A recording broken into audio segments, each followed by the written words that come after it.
all. Welcome to all of you who've joined. Really appreciate your being interested in participating in this webinar. And I know it took something for you to be here. You could be doing other things. So that's, we are doubly thankful to you for that. And my commitment to you is that you get something of value out of this time that you're going to be spending with us. And we've given you the takeaways, and we'll get into those very shortly. I just wanted to tell you a little bit about myself before we get started. I'm the founder and president of Seprogen and have been in the bioprocessing field for the last 35 years. Founding this company and helping develop many of the products that we have, as well as in my previous life where I actually was in charge of manufacturing for a CMO. So process intensification is a passion of mine, and I think we have something of value to communicate to you today. So with that, we'll get started. And our focus today is reducing capital expenditures, operating expenditures, and eventually the cost of goods by over 50%.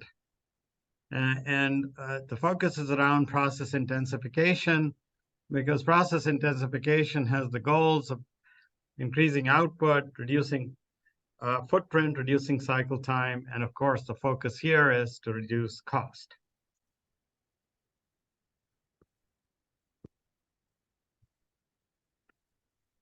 So what you learned today are what are the three major drivers for lowering the overall cost in biopharmaceutical manufacturing?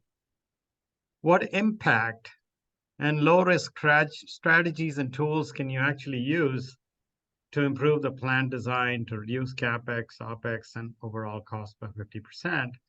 And then how can process intensification provide you with the options that you can actually adopt to reduce COGS? So this is not a theoretical exercise, but the point here is that you take home some valuable tools that you can actually immediately implement. Okay, and about the company, Seprogen is, some of you may not know about us, others may, but for you who don't, we've been in business for over 30 years. We are an IP-driven company. So we have 16 patents. There are 30 FDA-approved drugs that use our products in commercial manufacturing of FDA-approved biologics, including 2 major COVID-19 vaccines. And currently, there's over $20 billion worth of biological drugs and vaccines that are being made using our platforms. And during the COVID crisis, we had the distinction of providing equipment in very short order to help companies scale up to hundreds of millions of doses a month. And we did that in a record 14 weeks in one case, and the second for an approved mRNA vaccine in about 18 weeks. And our products are superflow radial flow columns. Well, I'm not going to talk about those. We are going to stick to our topic, but I'm just giving you a background on the company. So some of you who are interested can go to our website and check them out. So superflow radial flow columns, QuantaCept trustee chromatography systems and skids. We've got a whole line of them. Single-use adept chromatography systems with disposable flow paths, continuous chromatography systems we call Fusion, and QS Premier Elite buffer dilution and inline stock buffer blending systems, and then integrated and intensified systems such as QuantaCept Fusion Elite, which is continuous but integrated with buffer blending. So that's enough. That's the 30-second commercial, and we'll move on. So what is the context for reducing biological drugs? I mean, after all, you can say that these drugs are pretty expensive. We've got, $15,000 to $20,000 on an average in terms of treatment for many mAb-developed therapies. And the business model is you have $20,000 a treatment, 50,000 patients, and you have $1 billion drug. Now, in the case of biogenetics, of course, the markets, as these drugs have come off patent, there's a sizable multi-billion-dollar market again for biosimilars. Part, of course, of the cost that goes into the cost of making of a biological drug or pricing of a biological drug is that it takes hundreds of millions of dollars to develop and launch a biotech innovator drug. And these dollars have to be recouped. So, over the remaining life of the patent, which maybe takes 10 years to develop a drug, so another 10 years, that gives them, so that's like a fixed cost that's loaded on to the cost of manufacturing. Now, the biosimilars don't have that burden, so the biosimilar pricing is therefore, since they don't have that added cost, then they can reduce the prices accordingly, right? And once the drug goes generic, then the costs have come down. But you can see here on the right-hand side at the bottom, these are just some prices from India, where the innovator drug versus the biosimilar drug, which is about half the price, right? Now, what are the ways of reducing the cost of making biologics? I think that we are going to dive in deep. And people have, over the last 10, 15 years, as the biotech drugs have gone generic, or as there's been a proliferation of drugs and there's been more competition, people have started to look at the cost of making these. And one of the earlier studies was done by Brian Kelly. And he basically, Brian's well known in the industry, and he basically preaches scale, right? Economies of scale. So, he's got the capital investment of the plant, right? Amortized over 5 years, 10 years, $500 million, and you depreciate that. So 50 million a year, raw material cost, labor cost, and you come down to cost of goods. And of course, if you have bigger plants, the cost of capital doesn't go up linearly. So some of those costs and cost of labor, so the cost per gram is a little bit less, right? But, you've got 100,000 liter of bioreactor capacity. Well, not all drugs need that, right? So, and especially today where we are not going after huge blockbuster drugs, but niche markets, some of this stuff is really, some of these studies are really not relevant. And so the question is for us to not take that high level of look and look at mega plants as a solution, but really look at ways that we can make this do things that are actionable for the scales that people are working with, right? So there are 4 major factors to the cost of goods. And one, of course, is amortized development costs. We already talked about that. And in this talk today, we are not going to address that. But then there's amortized capital costs. That's the cost of the plant and the equipment, which we amortize. There's the cost of consumables, and there's the cost of labor. So I think many people in the industry go around like this. They don't really have much control in the cost of goods because the plant is there and they can't do anything about the amortization rate. Consumables, well, you're going to need buffers, you're going to need columns, you're going to need resins or disposable columns or media.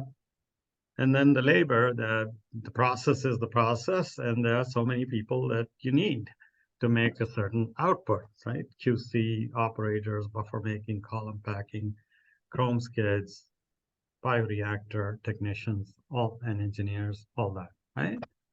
So I think in that sense, where are the levers that you can really pull? And there are many studies out there that talk about what are the breakdowns of these costs so that we can get a handle on where the major costs are. So one way somebody, you see this little wheel, circular wheel, and one way somebody has looked at the cost is by different process steps.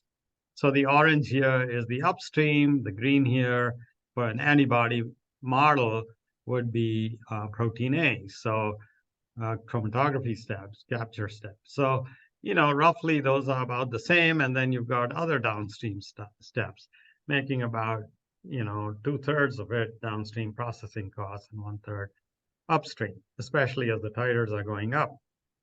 And somebody else has looked at it in terms of, what are the labor costs and what are the consumables and what are the material costs, right? So again, you see the blue is the capital cost of the plant. So that's the amortized capital cost. And then the orange is, or the yellow is the consumables. And then the blue is the labor. So those are really the three major components that make up the cost of making a biological drug. But really, when we look at it, when we delve further, what is the origination or the basis of these capital costs? Well, it's a plant that you made. And if it's a larger plant, if it's a more inefficient plant, then you have more capital that you have to amortize. If your workflow is very complex, then you have more labor, right? So we look on the left-hand side as this. If you have older technology and you have larger plants, then the CapEx is more. If the workflow is more, well, you're going to require more FTEs. If it takes you longer time to make buffers or move buffers around or move tanks around, connect things, clean out the equipment, well, there's going to be more labor. And if you're using batch processing, your consumable costs will be higher. If your process is slow, well, you're only going to do a few cycles a year, right? So, or a few cycles, maybe a cycle a month or 2 cycles a month.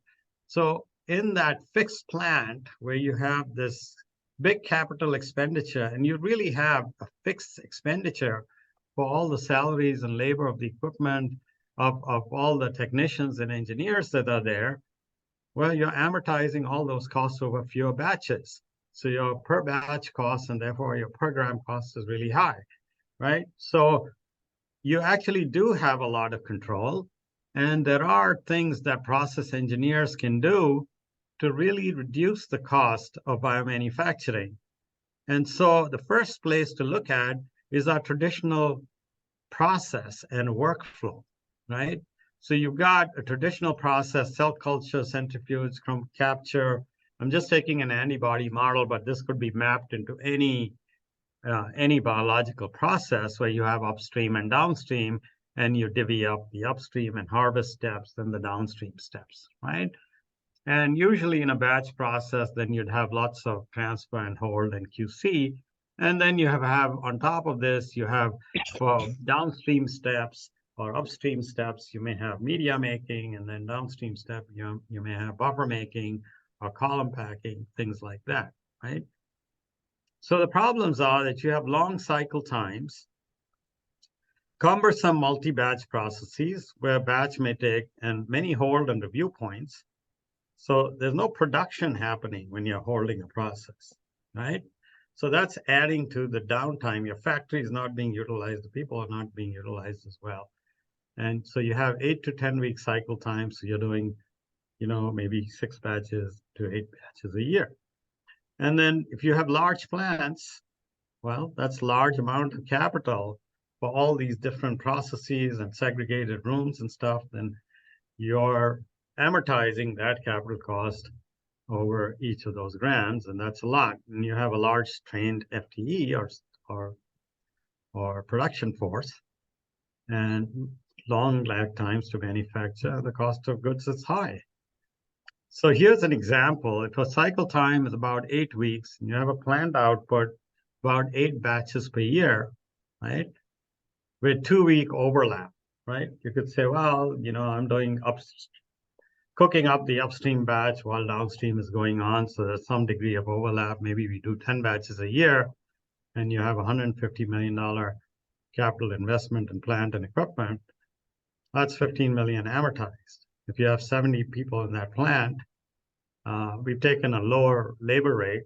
Labor rates are probably fully burdened or probably around $400, but that's $25 million a year. Materials, utilities, about 10 million a year, output 10 batches. So if it's an antibody, with high titers, maybe 100 grams, 100 kilograms. And so that gets your net cost of about $500 a gram. Okay, so now I think having kind of established a baseline, we can see, we could get into what constraints do our process and equipment choices have on workflow, FTEs and labor, and then consumables, plant size. So all that labor and consumables is Opex, operating costs, expenditures, and the plant size, which is capital expenditures, and plant output, which directly reflects on cost of goods. So this is a very traditional plant, right, where you have downstream, suites and expansion, cell expansion here. You've got a corridor going down here, and the blue is the downstream suites, and then you've got buffer prep and column packing and such down here, down the other corridors. So upstream, and as you turn the corner, downstream. And as the titers go up, this blue area, which is the chromatography area, then gets stressed because you need to make the columns bigger and the skids bigger, and really the facility design doesn't work, and you have to make more buffers, and so you've got totes lined in these hallways, right? So, and these areas are segregated, so the deployment and moving of people is not that easy, and so this is a typical kind of batch process, right? And it's really the root cause to archaic batch processes, resulting in a complex workflow.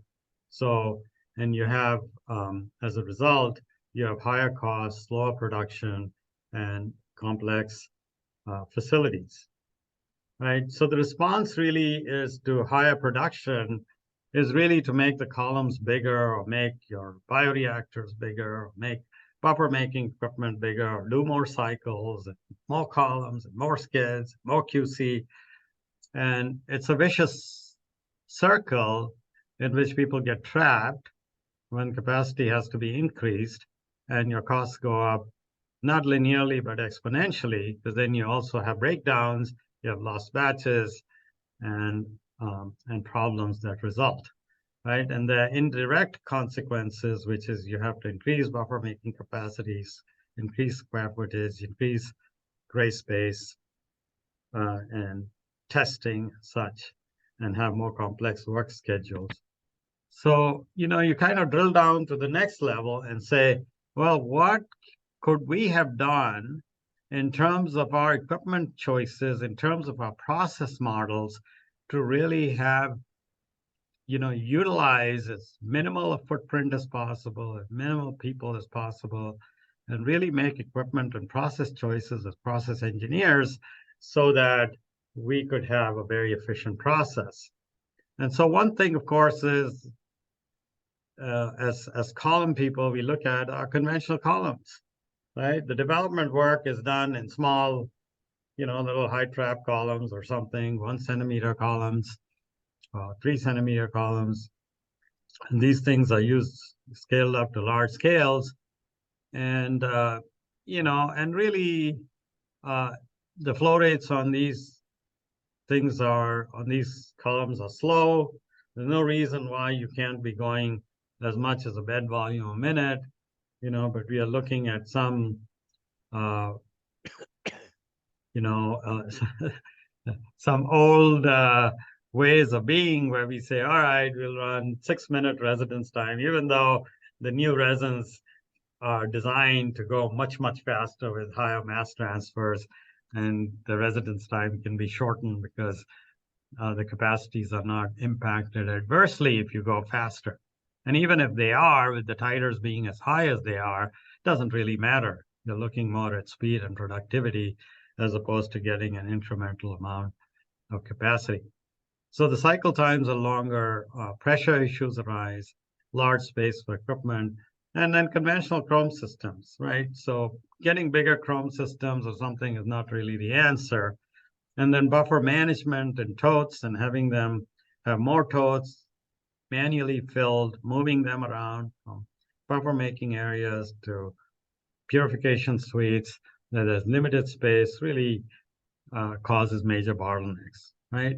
And then you have hold steps between different processes. And I think especially I'll pick on one area. We can pick on any of these things, whether it's capture, whether it's buffer making, but just buffer making itself is kind of the low tech, if you will, of making biological drugs, but it consumes about 30% of the operations in square footage, right? So that's 30% of your capital investment in the plant. And Bioform did a study where they said that 2,000 liter buffers take about 7 hours and 2 FTEs. So, that's a lot of labor. There's Opex there, obviously. There's square footage. There's a contribution to cost. So the way around it is what folks in the industry are calling process intensification. And it's a buzzword, but it's really a powerful choice to help reduce costs. And process intensification is focused on all these areas, whether it's reducing cycle time. So how long does it take for you to make a batch? How can you increase the output per batch? How can you reduce the factory size? And then, of course, overall, how can you reduce cost? And while people are looking at it about 7, 8 years ago, and you had people interested, and about 48% taking some kind of action around it, now we have 70, 67, 2/3 to 3/4 of the industry really looking at what we can do in the way of process intensification. And so and this falls into process intensification as a term, but there are several buckets around it. One is the need for continuous processing. Okay, so we've been operating in a batch environment, and batch means while you're doing one thing at the end of the process, the rest of the plant is idle, right? So you're not effectively utilizing the plant. Whereas if all the steps, whether it's cell culture, whether it's harvesting, whether it's purification, capture, whether it's downstream, if all those were running continuously, then you'd be continuously generating raw material and producing product. And that's the basis on which all other industries work and as a basis for cost reduction, right? So we'll talk today about that. So whether it's continuous separation, continuous chromatography. The second thing is process integration and connectedness. Rather than doing one step, even if you do a capture step continuously, but you're going to hold the product, and then you do viral inactivation, then you hold it again, then you do AEX and hold it again, you're really creating, parts of the process are optimized, but then you have sub-optimized parts of the process and other bottlenecks pop up. Well, a lot of times buffer making might become a bottleneck, right? You're running the process, but you're making buffers in batches. Well, that doesn't make sense because now you've got another bottleneck that's been created. And then process monitoring, you're waiting for results to know whether your product process is going well or not. Having to stop and do QC or outline or some kind of monitoring and come back, that's not efficient either. So those are all the initiatives around process intensification. But I think the big one is continuous processing, because the FDA decreed as long as 5 to 10 years ago that they're going to support the industry moving to continuous manufacturing. And our manufacturing folks in the industry are more conservative than potentially the FDA, because the drive for continuous is coming from the FDA, right? And so we need to embrace that change and move towards that, because it's all geared towards lowering costs and making processes more predictable and more efficient. But I think the issue has been you could do one step continuously, a continuous perfusion, but if downstream is not continuous, then that's a bottleneck, and people don't want to embrace half-baked solutions. So, or if you do continuous chromatography, but you can't make buffers continuously on demand, what's the point, right? So we need integrated solutions that actually flow and that are workable. And it's on us, beholden on us as suppliers, to supply you with these kinds of solutions. And that's what I'm talking about today. So the industries upstream, there's a lot more people doing perfusion and going to continuous, but downstream as well, we are seeing a significant move to continuous processing now, and people are embracing that more and more. So the idea is to make the entire process continuous.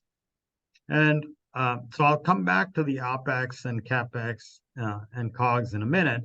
But here you'll see the impact of a continuous plant versus a batch plant, right? On the right-hand side, you got a batch plant, and you can see the amount of buffers that I use, the footprint of the plant, versus on the left, you got a continuous plant. Same output, smaller footprint, less FTEs, potentially even more output, right? So the column sizes can be reduced by as much as 10x. Why? Because you're running, your material is coming from a perfusion bioreactor and you're doing cycles. So rather than waiting for this one big, huge batch and then have one big, huge column that you process the material after 3 weeks, you're continuously processing. So you can have much, much smaller columns and you're doing multiple cycles, right? And you're doing them on multiple columns. So while one is loading, the other is loading, like that. And if you can have buffers being made at the same time, then everything syncs together. It's like a symphony. So as opposed to, you have a trombone playing and then you have a violin playing here. But things have to work and be synced. And without a lot of hold steps, because the hold steps are not productive. It's not productive time. You're not producing product. And so people have modeled this. There are some people who embrace that, and there are some production plants that have gone up. And again, this is not our data. We've credited people who have talked about this, whether it's moving from batch to multi-column processes. And here's an example just of a chromatography step where they're doing things continuously and how the whole time frame can be shrunken down with multiple columns, right? So column 1, 2, 3, and all the columns are working, while one is loaded, going into the load phase, then the other one started dilution, the third one's regenerating, that. And other models have shown, again, that some of them very aggressive, showing as much as a 5x reduction in CapEx and as much as a 10x reduction in Opex in moving from fed batch to continuous. In our experience, we've certainly seen more than a 50% drop. So what key technologies can Sepigen provide to reduce plant footprint and improve process economics? Well, the one thing is radial flow columns, and these directly affect Opex because you can reduce cycle times by as much as 4x. So your labor time is reduced. You can use smaller columns, less resin, you can do more cycles, okay? Continuous chromatography. Of course, we just saw that the plants can be shrunk down, right? And your cycle times can be significantly reduced, and the hold sizes of hold tanks can be operating continuously can be reduced. The plant footprint can be reduced. So CapEx, or the plant expenditures, capital expenditures, can be much less than a standard batch plant. And we've seen, from a plant that's doing that would be otherwise $200 million, you could do in a continuous plant could be more in the range of $50 to $60 million. And then continuous capture with buffer blending. Now, even if you're going to continuous, there's about 30% of the space and FTEs that will be devoted to buffer making. You can knock that out. That's, again, a significant reduction. So that'll affect both Opex, CapEx, and COGS. We'll show you some further information to illustrate that. And then further, if you can concatenate these multiple processes, whether it's chromatography, capture with flow through, with nanofiltration, and include inline buffer blending, then, putting all these together, again, shrinks down the space and shrinks down the number of people because you could operate the entire process from one single HMI. So we've done some of these things which we'd like to share with you today. And first, the radial flow columns. Again, I'm not going to, if people are interested, reach out to us. We'd be happy to have a one-on-one discussion with you. But this is proven technology. There are about 30 FDA-approved drugs that use this in large-scale manufacturing. Very, very simple, low-hanging fruit. Instead of going down the axis of the column, these columns, the flow takes place radially. It's almost like a cartridge where you have a large sample application area, very low bed height, and you can go through very fast. Half a bed volume a minute, 1 bed volume a minute with conventional resins. Your choice of resins, your conditions, the asymmetry and HTTP of these columns is proven. It's the same. And data from well-known users show that, for instance, with axial flow, an 8-hour cycle can be reduced to 2 hours. And that all the impurity clearance profile and product profile is not affected. So whether it's protein recovery, monomer, HCP, DNA, leach protein A, they're all identical. These columns can be packed automatically. We've got auto packing skids with HMI-driven software, and cycle times can be reduced. So the amount of resin required is much less, and Opex can be much lower. And moving on, continuous, we have a whole line of continuous systems, continuous bench scale single-use systems to continuous to multi-use systems, meaning you can clean them out, clean out the whole flow paths, or you can dispose of them. And then what's very unique here is continuous systems integrated with inline buffer blending, meaning you do not have to make buffers at all. You can get concentrated stock solutions. We're not talking concentrated equilibration or wash buffer or elution buffer because you still have to make them, but you just get concentrated stock. So 3 molar salt solution, or you get 1 molar monobasic phosphate or dibasic phosphate, 1 molar dibasic phosphate and Wi-Fi, right? You tell the machine to make an equilibration buffer, 20x dilution with this pH and conductivity. You don't even have to tell it that. You just write your equilibration step, and the buffer is made behind the scenes in line and delivered to the column. So as you're running, say this is a 3 columns continuous system, you're running them, 1 column's getting washed and going through the non-load phases of washing, elution, regen, and equilibration. The other one's being loaded, and the third one may be a follower column. So you can overload the first column and get maximum capacity. And here are lines that we have actually done, right? So you have continuous capture systems and this is large scale, right? This is for therapeutic manufacturing. So this is large scale continuous capture with inline buffer dilution, all with single-use flow paths. CEX system, AEX systems, and we have 2 lines here running with 2,000 liter perfusion bioreactors. And there's a system, such a system. So running continuously, not having to make buffers, and concatenating these processes really shrinks down the entire footprint of the plant, the number of FTEs required, your CapEx and operating costs, and eventually hitting the cost of goods.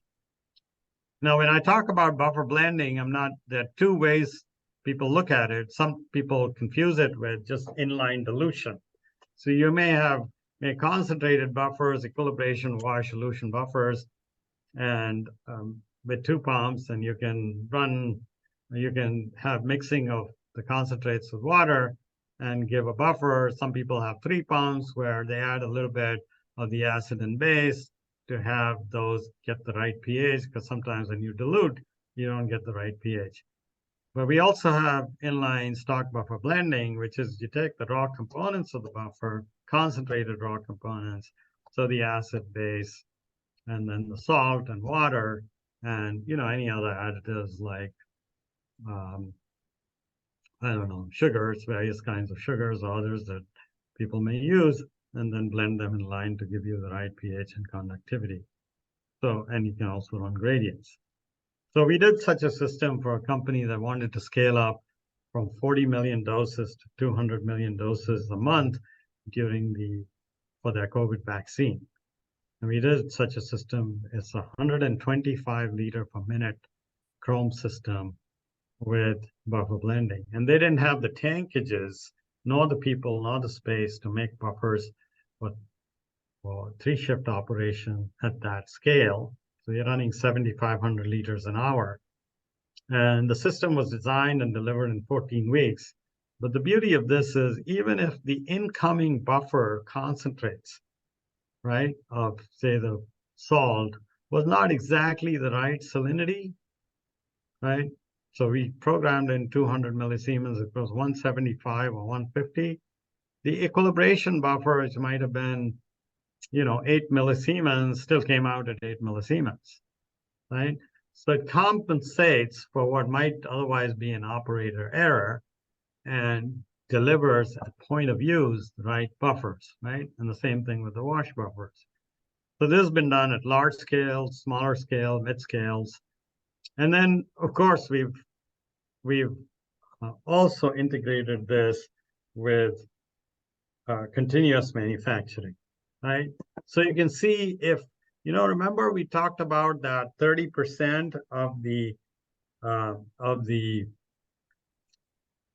space requirement is for buffer making, and you have 2 FTEs taking 7 hours to just make 2,000 liters of buffer. Well, in cases like this where you're doing 7,500 liters an hour, you'd be overwhelmed with how much buffer would need to be made. And for some of you who are filling up totes, you'd have lines of totes. So all that space is gone, all that labor is gone. The human error associated with that is gone. And so you have a more robust process, more tightly controlled process with less FTEs and less space. So COGS, so your capital cost is down, your operating expenditures are down, both in terms of labor and materials. And then, of course, your cost directly impacts in reducing your cost of goods. Right. So here's the software for such a system. And so, you could reduce labor, for instance, as much as, 30%. So here's a system, for instance, this is a continuous system. Other people have been preaching continuous, but if you have continuous systems in chromatography capture, but you have to make buffers in batches, doesn't make sense. That's why people have not adopted this technology. So the orange line shows the product being loaded onto column 1, it's overloaded, goes on to column 2, while column 1, which has been saturated, is now being washed, eluted, and regen. And how those buffers being produced right here, right on the skid, through this HMI, you've got 4 different pumps with different acid and base solution, Wi-Fi and salt, and they are merged together to give you directly the right molarity, pH, and conductivity before the different buffers go on sequentially then are generated and go on to the column, right? If the buffers are not within the tolerance range, there might be an alarm, they get sidetracked, but typically within a minute, the buffer hits, you get the delivery point of the buffer in terms of pH and conductivity, and it goes on to the column. Right, and here's some data showing that, where you have very stable baselines, and we're looking at 7 millisiemens. You got 200 plus millisiemens of your stock solution, right? And you're making 7 millisiemens of an equilibration buffer, boom, just like that in 45 seconds. And then you transition to, the wash buffer, it might be 35 millisiemens. Same thing with the pHs, you're just the pH on the fly. But what this does is, you can see here, this is, a Gen 1 facility that's been put together by one of the industry leading organizations. And so, this is what they are proposing for a continuous facility. But all this area in purple here was dedicated to making buffers. This is a continuous manufacturing facility. And that's essentially eliminated. It's gone. So they proposed that this would be a place where you would have an inline buffer making system, so an ILC type system, and make buffer concentrates. The concentrates would be lined up in this corridor, and you'd be running Chrome systems with inline buffer dilution capability. Well, if you can run just stock solutions, you put the stock solutions right here next to each of the skids, and that's it. You come from your bioreactors, go through the harvest, and then go to chromatography, and you're done, right? No more buffer making. And so the facility, again, then becomes very, very simple. You have some stock solutions that you store here, and then you got upstream, downstream, and post-vial processing, right? And if you have radial flow columns, again, that's a 100-liter column, about 2 feet diameter, so about 4 or 5 feet high. So again, the footprint can be very, very much reduced, the cycle time reduced, and you can be a far more efficient capability than you currently have. And then what we've also done is taken flow-through steps and taken multiple flow-through steps and put them on a single skid. So for instance, here's a continuous capture skid, also with inline buffer blending from stock concentrates. And here we have 3 unit operations in the single skid. So what do we have? We have AEX, so you adjust, and it adjusts the buffers. So it adjusts the buffer pH before it gets loaded onto the column, and then it adjusts the conductivity in line before it goes on to the HIC, and then goes through the nanofilter, and all that on one skid with one HMI. So again, each of those individual steps, right, that require their own tanks, that require their own people. So you're again reducing those FTEs by as much as a third, right? So cutting down the CapEx, cutting down the space, and making your process more reliable and more automated. And so here's that HMI of such a thing where you've got the harvest coming through, going through the first column, adjusted for pH, going through the second column, adjusted for conductivity, and then through the nanofilter and out. And here's the buffer maker. So again, so I'm going to start summarizing now. So you can go from a very archaic sort of batch-oriented process where you feel like there's not much you can do to really optimize here and reduce costs, to something which is far more streamlined and a continuous, what we are calling a continuous and intensified process, where you can reduce cycle time significantly. If you can do that, then your plant output goes higher. So for the same FTEs, for the same people, the same capital investment, you're making more product, right? You also have less steps. So you have less in the way of human failure, right? If you're making buffers and then diluting them, and one pH sensor is off or conductivity sensor is off, then you've got a deviation, you've got to deal with it, you got to hold things and check them, and before you put them onto the column. So all those kinds of steps that we are so used to are gone, because the systems are automated. And therefore, what can we expect? Well, the cycle time could be reduced to 2 weeks. And if it's 2 weeks, you're making 24 batches a year. And if you have a smaller facility, even if you say, let's say it's third less in terms of capital investment, it's probably less than 50 million, but let's say it's $10 million a year capital investment. You've dropped from 70 to 30 people, you've got $12 million in FTE costs. The materials, of course, and utilities will also come down, but we kept the same number. Your output just more than doubled. So your cost is now $130 a gram. Okay, it's probably more in the range of $50 a gram. But this is just showing you that we went from 500 to 130, way more than 50% drop in COGS. Right, so I think this gives you some feed for thought, and we can certainly do a deeper dive with you should you be interested, and really kind of wrestle with your particular problems that you may be having or your scenario, and see what we can do to make a difference. The choice, of course, we leave to you, but here in this webinar, we were just giving you some points of take-home value, so you could start to look at where are the levers in your process that can make with which you can make a difference? And just coming back to us, you may not know, and this is like just a 2-slide commercial, we have a whole line of chromatography systems, right? Going from as little as 0 to 100 mils a minute to 60 liters a minute, right? With inline buffer blending, inline buffer dilution capability, and all that. Lots of advantages.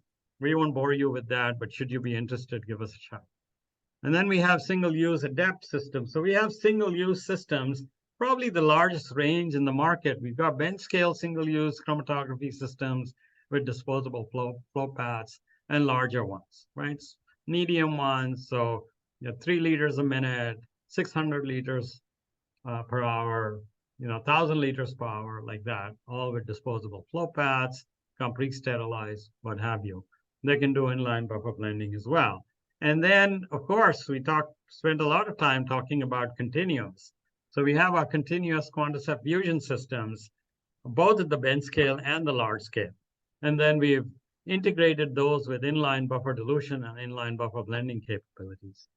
And so all with the view and focus of providing you with tools to make a more robust and intensified and cost-effective process. Okay, so we have about 8 or 9 minutes left, and I'm going to open it up for any questions you may have. But the bottom line is, yeah, there is some new technology here. There are some new tools. There are some new tools and technologies that we have that you can add to your toolbox to make your processes more efficient. Or if you're looking at doing a brownfield or greenfield, I would highly encourage you to consider these things to make your process much more efficient. And as you can see, there are people already using our products in commercial manufacturing, right? Both at the bench scale, even the bench scale system, they're just smaller in size, they're compact, but they're being used for clinical manufacturing. So we have as little as 0 to 300 mils a minute, right? 3 liters a minute, 5 liters a minute, 10 liters a minute, 30 liters a minute, 60 liters a minute, as large as 125 liters a minute or 7,500 liters per hour, right? So we've got the whole range, and we can support you in whatever range you want, right? And from making vaccines to making therapeutic antibodies, and of course, gene therapy situations where they're making viral vectors. So we've got the whole gamut, and we can support you in whatever it is that you're looking at. But we'd like you to think of the three drivers that we talked about for the cost, right? What is it that we do, and consider that. So with that, I'm going to sign off and wait for any questions. We have new technology. We have a culture of nimbleness and resourcefulness, and our values of integrity are very high. What we promise is what we deliver. So any questions now?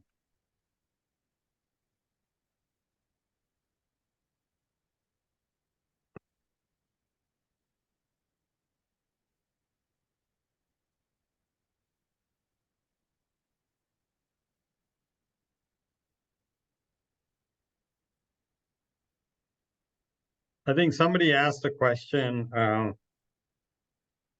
we do continuous processing in a bench scale?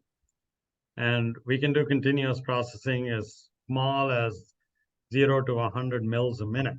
So continuous capture systems as small as with 1/16 inch tubing, so you can develop your flow path. We can also do that in single use with 2 columns or 3 column processes, right? And then can we do buffer blending on a small scale? So yes, we can do small scales of buffer blending as little as 1 liter a minute, although most of the time, really if you can put 2 liter, 5 liter bottles of buffer, people don't bother with buffer making, although they might be doing that just to validate the technology. But certainly on a large scale, we've done the buffer blending at 7,500 liters per hour, right? So to all the way from that small scale to large scale. And of course, with the large scale systems during COVID, we delivered them in 14 weeks. Not to say that we'll be able to do everything in 14 weeks, we won't, but just giving you an idea of our capability. And then we can customize. So we can customize these systems so they can connect to your plant PCS through OPC UA or through Profinet or Modbus, whatever your systems might be, and also with your network. So we got a whole software team here to do that. And then if you've got any explosive type environment, HAZX, then we've supported people with that as well.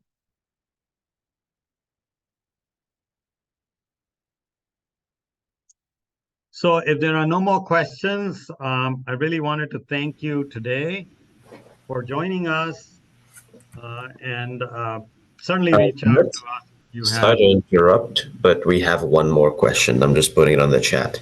Oh, yeah. I got on direct message, so I'm just pasting it over here. It's from Amol.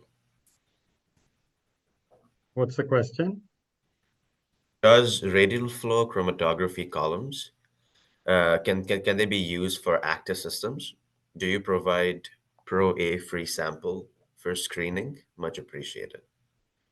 Yeah, so I mean, the column is a column, right? So it can be used with any chromatography systems. We make ours. You can connect to an ACTA system. It's, as long as you have the right fittings and tubing to connect to them, you can. So any of our columns can be connected to any systems, and our systems can be used with any columns. So they are open source in that way, right? We we I mean, if even and so we have the right connections. We provide you with the right connections and ActiveKit. So if you wanted to connect the columns, study their performance on your current Acta, simple and easy to do. People doing it all the time. Same thing with our skids. If you have, I don't know, a Siemens environment, or somebody may have a Delta V environment, and we want to connect, into those, then whether it's OPC UA or other means, we can talk to them. So these are not islands.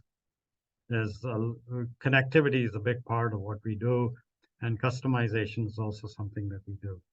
So I hope that answers your question. We can take it offline and get into details if you wish. We have another question, Vinit, if time permits. Yeah, go ahead. We Okay, have 3 minutes. so I also got some direct message. How big would these systems be, and how much smaller than the buffer management area and the purification area? So we showed you that you can reduce plant footprint by as much as 30%. The skids that we showed you were between 10 and 20 liters a minute. So 600 liters per hour and 1200 liters per hour. But we have done continuous systems. So I'll back up just a second. I'm going to show you the slide. So this system here, for instance,